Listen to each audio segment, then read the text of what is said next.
야, 승재현 한국형사법무정책연구원 연구위원 모셨습니다. 어서 오세요. 네, 안녕하십니까. 네, 위원님 오늘 저희 그 영상에서 본 얘기 하려고 했는데 오늘 의상에 굉장히 신경 쓰셨다고요? 사실 이게 제가 한 30대 나이 이후에 처음으로 이제 예. 타이를 매지 않고 이런 공식 석상에 나오게 되는데 우리 대건 앵커께서 이렇게 절침에 서서 이렇게 하시는데 보니까 예.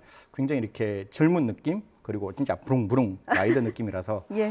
넥타이 매지 않고 나왔지만 시청자 여러분께 전해드리는 정보만은 정말 객관적이고 가장 진실된 정보 그리고 예. 국민과 함께 원래 사회라는 게 그렇잖아요. 국민과 예. 함께 해야 되는데 그렇죠. 국민과 함께 정말 영화 같은 오늘 대출 사기 사건 한번 짚어보도록 하겠습니다. 예.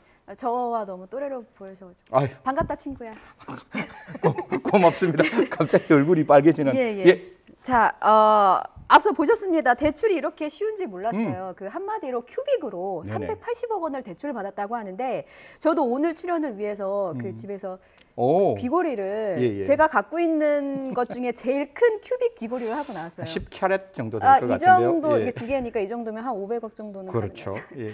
말도 안 되는 사건입니다. 이게 어떻게 일어난 일이에요? 사실 영화 같은 게 아니라 이게 마술 같은 거죠. 예. 원래 제1금융권이라고 말하는 우리가 은행에서는 다이아몬드로는 절대로 대출을 해주지 않아요. 왜냐하면 다이아몬드라는 게 워낙 시가가 오르락 내리락 거리고 예. 그게 담보라 그러면 어느 정도 담보의 그 가치성이 인정되고 항상성이 인정돼야 되는데 다이아몬드는 그렇지 않거든요. 물론 우리가 좋아하는 분에게 다이아몬드를 선물할 때는 변하지 않는다는 의미로서의 다이아몬드를 주지만 예. 은행에서는 이걸 이렇게 담보로 해주지 않는데 이게 이제 새마을금고 쪽에서 이게 일어났는 일인데 뭐 새마을금고에서는 여러 가지 이야기가 나중에 나오겠지만 예. 원래 담보대출이 안 됨에도 불구하고 이제 3명, 한 4명 정도가 이제 작당을 한다는 표현을 쓰겠습니다. 예. 대부업체 사람이 있습니다. 대부업체 사람이 있는데 돈을 좀 가지고 싶은 거예요.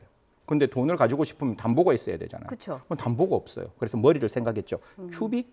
얘를 다이아몬드로 바꿔볼까? 그럼 큐빅을 다이아몬드로 바꾸려면 이게 보증서가 있어야 되잖아요. 그렇죠. 그러니까 이게 뭐 순도 몇 %? 그렇죠. 뭐 D든 거 뭐 예, SE. 예. 그래 다이아몬드를 이제 보증서를 하나 빵 만드는 거예요. 그러니까 이 큐빅이 갑자기 이제 다이아몬드로 변했죠. 그래도 아까 제가 말씀드렸다시피 은행에 가려면 이 다이아몬드로는 대출이 안 되니까 대부업체가 금융 브로커를 끼웁니다.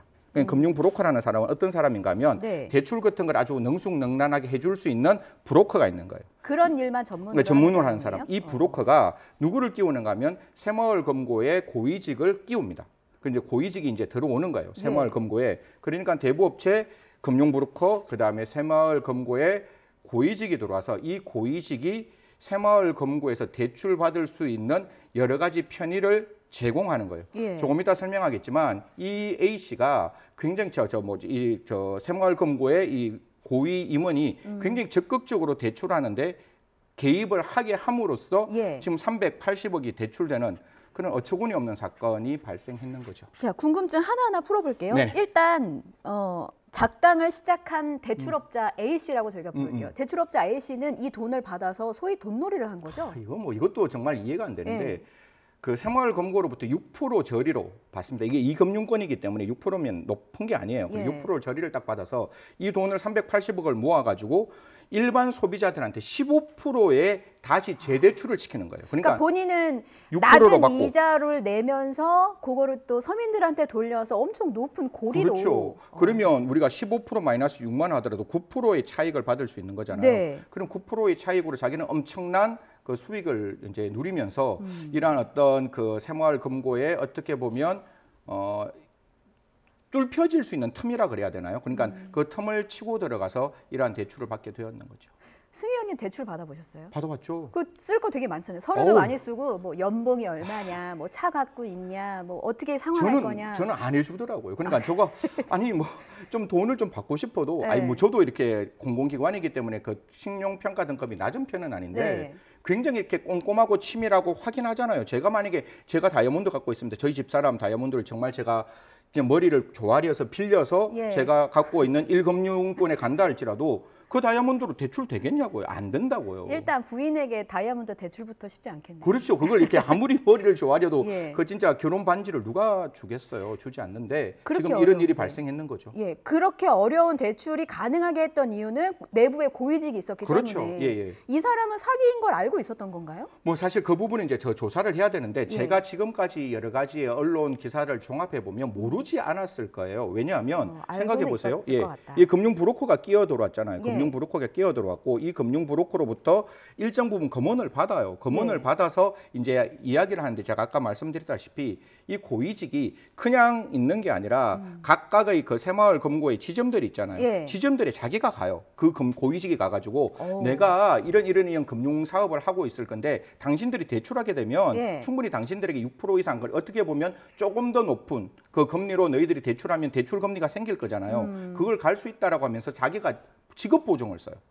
그래서 지금 이런 경우가 발생했기 때문에 그 정도로 적극적으로 들어가서 직업 보증까지 하고 일정 부분에 대한 한 1억 이상에 대한 어떤 돈을 받았다면 과연 이걸 전혀 모르는 상황에서 그렇게 할 수 있었을까? 물론 그 큐빅이 다이아몬드로 바뀌는 이 사정은 모를 수는 있지만 적어도 이러한 대출이 되지 않는다는 건 명확히 알 거 아니에요. 다이아몬드로 대출되지 않는 상황을 알고 있기 때문에 이 부분에서 이 새마을금고 고위직은 특정경제가중처벌법상의 알선 수재에 걸리게 되는 것이고 이 알선 수재가 금융기관의 직원이 그 금융회사에 대한 알선을 하게 되면 금액에 따라서 굉장히 커지는데 이게 지금 한 380억이 되면 10년 이상의 징역에 해당될 수 있는 거기 때문에 절대로 금융기관에서 그 금융기관에 알선을 하는 것은 절대로 허용해서는 안 된다. 그리고 우리 법은 가장 강력하게 처벌하고 있다라는 말씀까지 드리겠습니다. 일단 연루된 것으로 알려진 고위직 임원이 알고 있었는지 모르고 있었는지에 따라 처벌이 좀 바뀌게 되는 거죠? 뭐 사실 그 앞에 있는 내용은 관계없이 일단 금액 자체가 이게 380억이기 때문에 아까 제가 말씀드렸잖아요.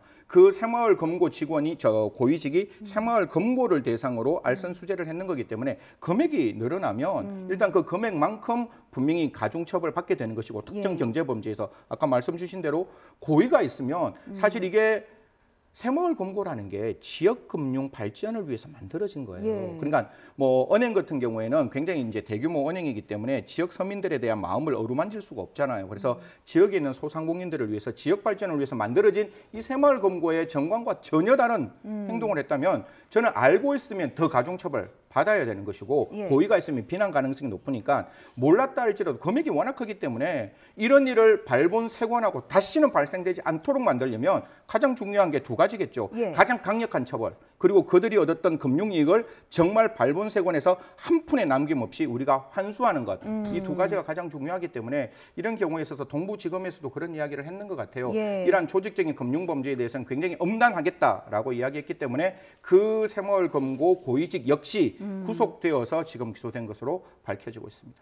새마을금고에서 얼마 전에 저희 YTN에서 단독도 하기도 했는데 사건이 계속 터지기 때문에 이게 사실 금융기관은 신뢰가 제일 중요한 거 아니겠습니까? 신뢰 회복을 위해서 새마을금고 금융기관 차원의 어떤 대책이 또 따로 나와줬으면 하는 바람도 있네요. 저는 지금 이게 새마을금고의 문제뿐만 아니라 이게 사실 특정 이제 나와 있는 계양정지부터 시작해서 지금 우리 은행 그다음에 어떤 특정 화장품 회사 그런 쪽에 나왔기 때문에 이런 부분은 안에 있는 내부적인 컴플라이언스뿐만 아니라 이런 금융감독원의 적극적인 감독이 필요한 시점이 아닌가 그렇게 생각합니다.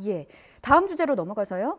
휴일 오전에 도심 한복판에서 흉기 난동이 있었습니다. 어떻게 된 건가요? 사실 저도 이 영상을 봤는데 좀 너무 섬뜩하더라고요. 끔찍했습니다. 그러니까 60대가 탁탁탁탁 걸어가는데 반대편에서 이게 나이는 정확히 판단이 안 되는데 80대 노인이 이렇게 걸어오는데 잠시 이야기를 하더니 굉장히 지금 방송에서 말씀드리기 좀 이렇게 어려울 만큼 흉기를 들고 사람에게 지금 영상에 나오고 있는데 공격을 하는 거예요. 공격을 하는 것도 이 80대 노인이 쓰러졌음에도 불구하고 계속적인 공격이 있었다는 주변에 목격자의 증언이 나오고 사실 굉장히 이제 중요한 신체 부위에 이제 공격을 받았기 때문에 지금 이제 사경을 헤매고 있다 이런 이야기가 나오는데 어서 속히 쾌차하셨으면 좋겠다는 말씀드리겠습니다. 하루빨리 일어나셨으면 좋겠고 일단은 그 피해자 분께서 좀 회복이 되셔야 어떤 경위로 사건이 일어나는지를 알 텐데 지금 중태에 빠지셨기 때문에 알 수가 없는 상황이고 알려진 정황으로는 이 60대 가해 남성은 일면식이 있었다, 아는 사이였다라고 진술을 하거든요. 어떤 게 맞는 겁니까? 사실 이 부분도 제가 오기 전에 굉장히 좀 조심스러워서 이게 정말 모르는 사람에게 저런 어떤 행동을 했다면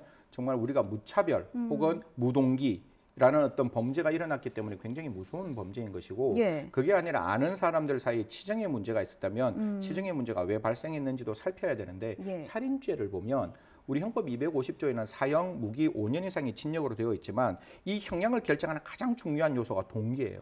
범죄의 동기가 무엇이냐에 따라 가지고 달라지고 특히 살해욕의 발로로 사람에게 공격을 했다면 가장 중한 형태의 4유형, 5유형으로 갈 수가 있거든요. 또 치정의 관계라 할지라도 그게 3유형 이상으로 갈 수 있기 때문에 사실 살인 사건을 제가 지켜봤을 때 가장 큰 문제가 사망하신 분이 피해자의 말씀이 없으세요. 근데 지금은 다행히 지금 이제 그 빨리 이제 쾌차하실 수 있는 예, 지금 단계이기 치료받고 때문에 계시니까. 치료받고 있으니까 왜 일어났는지에 대한 동기를 파악하는 것은 경찰이 제일 먼저 해야 될 수사의 첫 걸음이다라는 말씀드리겠습니다. 예, 그것도 필요하고 가해 남성의 지금 상태가 어떤지도 좀 궁금한 게 범행을 저지르고 나서 한 2.5km, 30분 만에 예. 붙잡혔어요. 네네네. 근데 붙잡혔을 당시가 또 좀 의외더라고요. 예, 사실 그 당시에 뭐 이렇게 뭐 피 묻은 그 모습 그대로 예. 존재를 했다라는 것이고 사실 이게 지금 우리가 갖고 있는 어떤 그 사건은 하나의 파편의 조각이 지금 만들어져 있어서 전체 그림이 만들어지지는 않는 것 같아요.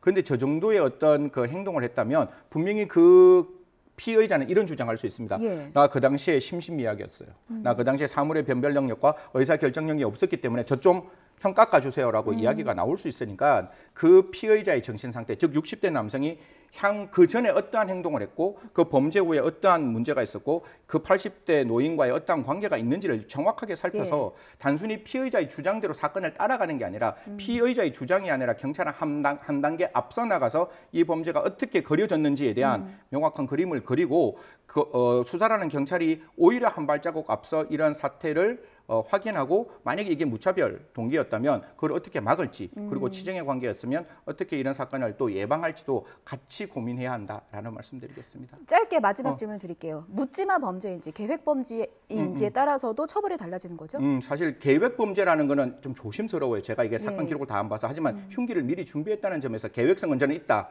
이건 충분히 우리가 합리적 의심을 넘어서 고도의 개연성을 확인할 수 있지만 과연 이게 무동기 범죄인지 아니면 치정에 의한 범죄인지는 살펴야 되고 아까 말씀드렸다시피 무동기는 살해욕의 반로가 되면 훨씬 더 가중처벌할 수 있는 것이고 치정에 관련된 경우라도 이게 2유형, 3유형에 해당될 수 있기 때문에 이런 범죄는 분명히 엄단해야 된다는 의미에서 굉장히 중하게 처벌해야 된다. 곧 아마 구속영장이 청구될 것 같은데요. 예. 구속영장 청구 시에 어떠한 내용이 나오는지 다시 한번 저희들이 추적했으면 좋겠다는 말씀드리겠습니다. 예, 저희가 또 전해지는 대로 빠르게 전해드리도록 하겠습니다. 제가 앞서 초반에 반갑다 친구야라고 농담을 했는데 아유, 저희 저는- 친근하게 아유, 지내는 예, 같이 무례했다면 죄송합니다. 아니요 무슨 말씀을 예. 지금까지 승재현 한국형사법무정책연구원 연구위원이었습니다. 잘 네, 들었습니다. 고맙습니다.